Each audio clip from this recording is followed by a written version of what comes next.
ഗുജറാത്തിൽ നിന്ന് കാണാതായത് 41,621 പെൺകുട്ടികളെയാണ്. ഇതും കള്ളപ്പണം കണ്ടെത്താൻ നോട്ട് നിരോധിച്ചു. പുതുതായി വന്ന 2000 രൂപ നോട്ടിൽ ചിപ്പ് ഘടിപ്പിച്ചു. പക്ഷേ ചിപ്പിന്റെ സ്ഥാനത്ത് ചിപ്സ് ആയിപ്പോയി. അതുകൊണ്ട് നോട്ടുകളെല്ലാം ഉറുമ്പരിക്കുകയും വീണ്ടും 2000 നോട്ടിനെ നിരോധിക്കുകയും ചെയ്തു. ഇതും ഏറ്റവും കൂടുതൽ ഇന്റർനെറ്റ് നിരോധനം ഏർപ്പെടുത്തിയ രാജ്യം ഡിജിറ്റൽ ഇന്ത്യയാണ്. ഇതും സംസ്ഥാനങ്ങൾക്ക് ലഭിക്കേണ്ട നികുതി വിഹിതം കേന്ദ്രം പോക്കറ്റിലാക്കി. ഇതും മുതിർന്ന പൗരന്മാർക്ക് റെയിൽവേ നൽകിയിരുന്ന യാത്രാ സൗകര്യം നിർത്തലാക്കി. കേരളത്തിലോടുന്ന ട്രെയിനുകളുടെ സ്ലീപ്പർ കോച്ചുകൾ വെട്ടിക്കുറച്ചു AC ആക്കാൻ പോകുന്നു. ഇത് സാധാരണക്കാരുടെ വയറ്റത്തടിക്കുന്ന ഒരു തീരുമാനമാണ്.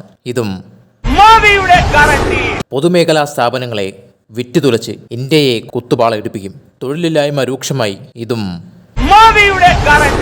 രൂപയുടെ മൂല്യം ഇന്ത്യ നമ്പർ 1 ആകും. പക്ഷേ ചരിത്രത്തിലാദ്യമായി ഏറ്റവും കുറഞ്ഞ നിലവാരത്തിൽ രൂപയുടെ മൂല്യം കൂപ്പുകുത്തി. ഇതും ഗ്ലോബൽ ആങ്കർ ഇൻഡെക്സിൽ 2014 64-ാം സ്ഥാനത്തായിരുന്ന ഇന്ത്യ ഇന്ന് 111-ാം സ്ഥാനത്താണ്. നമ്മുടെ അയൽ രാജ്യങ്ങളായ പാകിസ്ഥാനും ശ്രീലങ്കയും നേപ്പാളും ബംഗ്ലാദേശുമെല്ലാം ഉത്തര മുന്നിലാണ്. ഇതും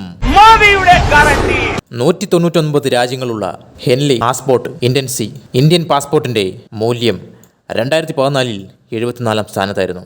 അതിന്ന് 85-ാം സ്ഥാനത്ത് എത്തി നിൽക്കുന്നു. ഇതും